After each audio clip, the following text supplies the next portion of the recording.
My interview with Chef Chris Mangless of 335 in Green Bay is a chronicle of an unaccountably successful story in a region that some people had perhaps culinarily written off. It's Chef Talk with Kyle Cherek and Chef Chris Mangless at 335. I always wanted to ask you back when I met you before, like, how did you end up this Renaissance chef? Or I don't even know if it's Renaissance, because you're like, maybe you're scratching in all different directions, but you do consulting, and then you have the private club upstairs, and then you do catering for rock and rollers and others, and then you have this event space, but then you have a legitimate restaurant. And for all I know, you have, like, I don't know, like a tech repair service on the side, or do like master plumbing. I should probably get into that. Well, actually, you know, like, we do some, you know. My big thing was, if I was going to come back to Green Bay, I didn't want to be, you know, I enjoyed living in a bigger city. I enjoyed working in bigger cities, bigger restaurants. Yeah. So if I was going to come back to Green Bay, I didn't want to only have to be in Green Bay. So my thing was, how can I do what I love? I want to cook. I want to work in a restaurant.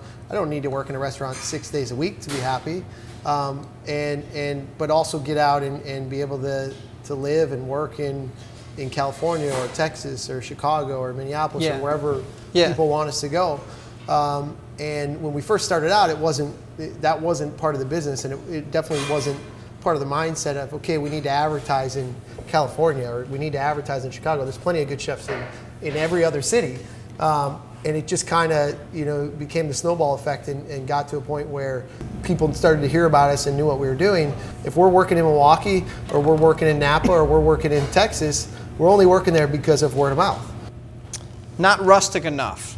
That's the one theme that I see going through Green Bay dining, is like there's a rustic tone. There's got to be like a heartiness to it. Yep. And yours has always been a little bit more tight and French to me. Yep. So did you have to scale that back a little bit? That's the interesting part about, you know, on Wednesday nights are one night of being a restaurant. That's our night to do what we do. That's when you play restaurant. Yeah. So Wednesday nights is I don't care what anybody coming in wants to have, or they want a bigger steak, or they want, you know, 20 ounces of mashed potatoes under their protein. None of those factors play into our menu on a Wednesday night. Our menu on a Wednesday night is what's available to us seasonally and locally, and what do we like to eat. That's the bottom line.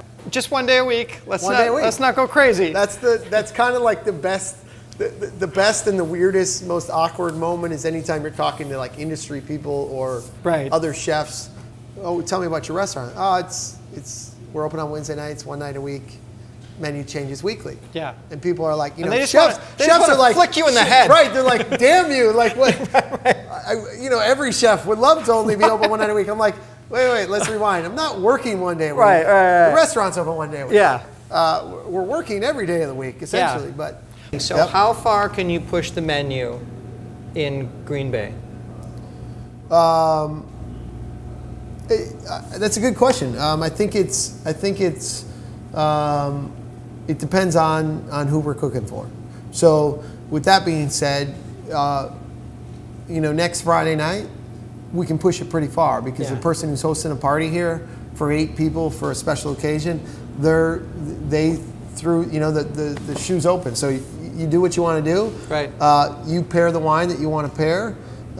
You create the menu that you know what I like. You know, my wife doesn't like cilantro, and she wants to make sure she has chocolate in her dessert. That's it. How many courses do you want? As many as you want to do. Do you want to do wine pairings? Sure. So then for that's our fun time. You know, that's where it's like, now we can really be creative. Other times, you know, you have somebody that comes in and gives you a laundry list of things that they will eat and things that they won't eat, and dinner can only last 45 minutes and all these other things. Fine, we can accommodate them too. But the bottom line is they're getting the same experience. They're just as happy when they're done as the person that said, you can spend what you want to spend, bring in what you want to bring, just make it something good. Cilantro and gotta have chocolate. Right. Yeah. So, you know, so we have the ability to push the boundaries pretty far a lot of times. But then there's other times where we have to pull way back, and it's like, you know, so it's whatever you want to do. I mean, again, we're here to serve. It's called the service industry.